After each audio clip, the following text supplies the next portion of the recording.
ಉದಯಗಿರಿಲಿ ಯಾರು ಮಾಡಿದಾರಲ್ಲ ಅಂತ ಕಲ್ಲು ತೂರಾಟ ಮಾಡಿದಾರೆ,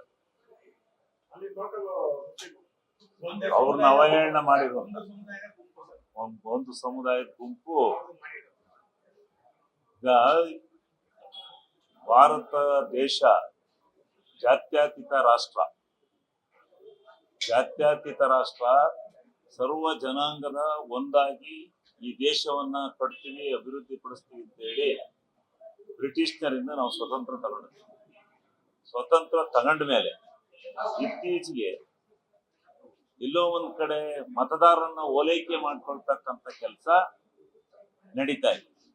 ಈಗ ಮತಕ್ಕೋಸ್ಕರ ಇವರು ಜಾತಿಗಳ ಮಧ್ಯೆ ಘರ್ಷಣೆಯನ್ನ ತಂದಿಟ್ಟು ಈ ದೇಶದಲ್ಲಿ ಅಶಾಂತಿಯನ್ನ ಮೂಡಿಸ್ಲಿಕ್ಕೆ ಹೊರಟಿದ್ದಾರೆ.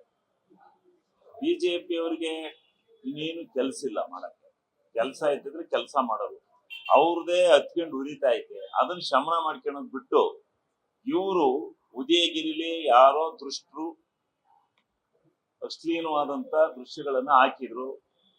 ಅದನ್ನ ನೋಡಿ ಜನ ಕೋಪಿತರಾಗಿ ನಡೆದಿರ್ತಕ್ಕಂಥ ಘಟನೆ ಅಂತಕ್ಕಂಥದ್ದು, ಅದು ಯಾರೇ ಆಗಿರ್ಲಿ ಎಂಥವನೇ ಆಗಿರ್ಲಿ ಅವರನ್ನ ಶಿಕ್ಷಿಸಿ ಅವರಿಗೆ ಕಾನೂನು ಪ್ರಕಾರ ಶಿಕ್ಷೆ ಕೊಡ್ತಕ್ಕಂಥ ಕೆಲಸನ ಸರ್ಕಾರ ಮಾಡ್ತಾ ಇದೆ, ಮುಂದೂ ಮಾಡುತ್ತೆ.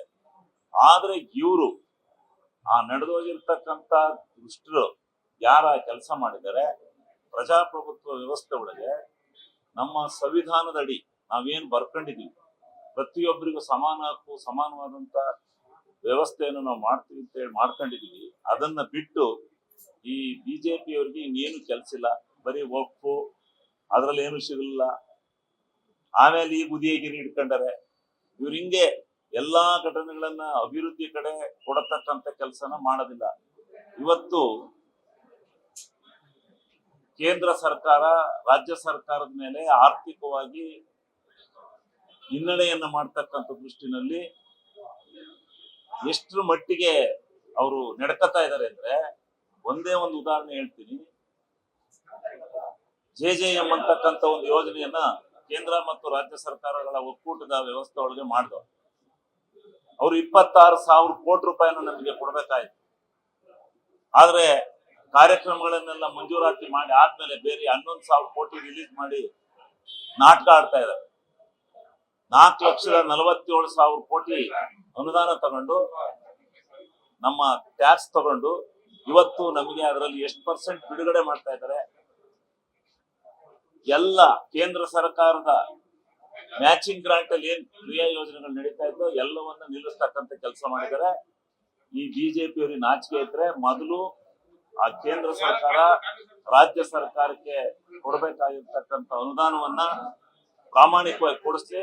ಆಮೇಲೆ ಉದಯಗಿರಿ ನಡೆದಂತ ಘಟನೆ ಯಾವುದನ್ನು ಬೇಕಾದ್ರೂ ನಾವು ಹೆಚ್ಚಿನ ರೀತಿಯಲ್ಲಿ ಸೌಹಾರ್ದಯುತವಾಗಿ ಕೂತ್ಕೊಳ್ಳೋದು. ಈಗ ನಮ್ದು ಜಾತ್ಯತೀತ ರಾಷ್ಟ್ರ, ಪ್ರಜಾಪ್ರಭುತ್ವ ವ್ಯವಸ್ಥೆ ಒಳಗೆ ಸಂವಿಧಾನದಲ್ಲಿ ಸಮಾನವಾದಂತ ಹಕ್ಕನ್ನು ಕೊಟ್ಟಿದ್ದೀವಿ. ಕೊಟ್ಟು ಈಗ ನೀವೆಲ್ಲೋ ಒಂದು ಕಡೆ ಜಾತಿ ವ್ಯವಸ್ಥೆಯನ್ನ ತಂದಿಟ್ಟು ಜಾತಿಗಳ ಮಧ್ಯೆ ಸಂಘರ್ಷವನ್ನ ಮಾಡಿ ನೀವು ಮತ ಸೆಳೆಯತಕ್ಕಂಥ ವ್ಯವಸ್ಥೆಯನ್ನ ಮಾಡೋದನ್ನ ಬಿಜೆಪಿ ಅವರು ಕೈ ಬಿಡಬೇಕು. ದೇಶದಲ್ಲಿ ಅಶಾಂತಿ ನೆಲೆಸಲಿಕ್ಕೆ ಕಾರಣರಾಗಿರ್ತಕ್ಕಂಥ ಬಿಜೆಪಿ ಅವರು ಮನಸ್ಸನ್ನು ಪರಿವರ್ತನೆ ಮಾಡಿಕೊಂಡು ಸಾರ್ವಭೌಮತ್ವ, ಸರ್ವ ಜನಾಂಗದ ಶಾಂತಿಯ ತೋಟವನ್ನಾಗಿ ಈ ಭಾರತ ದೇಶವನ್ನು ಮಾಡಬೇಕು ಅಂತಕ್ಕಂಥ ಮನವಿಯನ್ನ ಬಿಜೆಪಿ ಅವರಿಗೆ ಕೊಡ್ತಾ ಇದೀವಿ. ನೀವು ಇದೇ ರೀತಿ ಏನಾದ್ರೂ ಈ ಸಂಘರ್ಷವನ್ನ ಮಾಡ್ಕೊಂಡು ದೇಶವನ್ನ ಅಶಾಂತಿಯ ಮಡಿಲಿನಲ್ಲಿ ತಳ್ಳಿದ್ರೆ ನೀವು ಬಿಜೆಪಿಯವರು ಇದರ ಪಾಪದ ಕೂಸನ್ನು ನೀವು ಹೊರಬೇಕಾಗುತ್ತೆ. ಬಿಜೆಪಿಯವರು ಎಚ್ಚರಿಕೆಯಿಂದ ಇರಿ ಅಂತಕ್ಕಂಥದ್ದನ್ನು ನಾನು ಈ ಸಂದರ್ಭದಲ್ಲಿ ಹೇಳಿ ಬಯಸ್ತೇನೆ.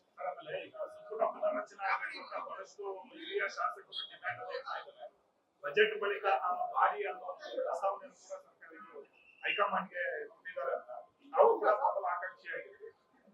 ನಾನು ಪ್ರಬಲ ಆಕಾಂಕ್ಷಿ ಮನುಷ್ಯ. ರಾಜಕೀಯ ಜೀವನಕ್ಕೆ ಬಂದ ಮೇಲೆ ನಾನು 4 ಸಾರಿ ಶಾಸಕನಾಗಿದ್ದೇನೆ.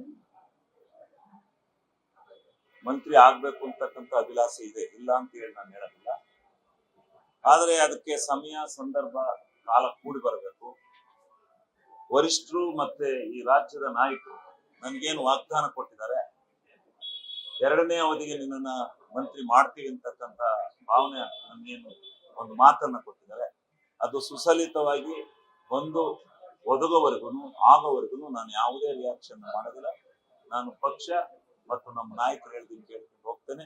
ಅದರಲ್ಲಿ ಯಾವುದೇ ರೀತಿಯಾಗಿರ್ತಕ್ಕಂಥ ಘರ್ಷಣೆಗೆ ಮತ್ತೊಂದಕ್ಕೆ ನಾನು ಅವಕಾಶ ಮಾಡೋದಿಲ್ಲ. ನಿಮ್ಗೆ ಭರವಸೆ ಕೊಟ್ಟಿದ್ದಾರೆ. ನನಗೆ ಭರವಸೆ ಕೊಟ್ಟಿದ್ದಾರೆ, ಭರವಸೆ ಅಂತ ನಾನು